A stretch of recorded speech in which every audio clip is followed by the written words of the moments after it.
On either side of the Rocky Mountains, conflicting perspectives on Canada's pipeline future. We built the pipeline and support them to be able to use the pipeline that the people of Canada own to the fullest. British Columbia, which previously went to court to block the expansion of the Trans Mountain pipeline, says moving more Alberta crude oil to the west coast is better than Danielle Smith's proposal of building an entirely new pipeline. I would like to see expansions in all directions.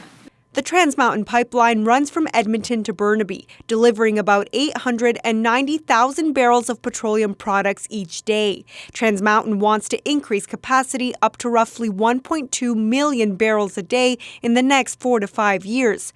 But Smith says that's not enough, pushing for a pipeline that runs through northern BC. The world is going to need more oil in particular. OPEC has now said it's probably 125 million barrels a day by 2050, and we need to be a growing share of that growing market. It comes as Alberta and the federal government discuss a new energy accord, with Ottawa reportedly considering granting limited exemptions to the current tanker ban on BC's north coast. The federal government is also facing what we might call an existential crisis, and it is trying to reinvigorate some of these big projects that will help us to diversify our markets and our economy.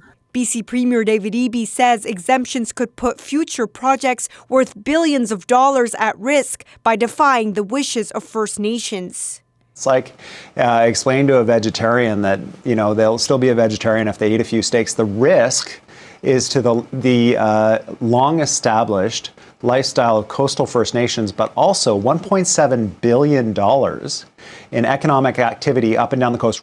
Saskatchewan's premier says his government is also involved in discussions about a BC pipeline. I almost fell out of my seat when I heard Scott Moe say that he was part of these conversations and was helping in these discussions, which I was completely unaware of, between Alberta, Saskatchewan, and the federal government about what happens in British Columbia.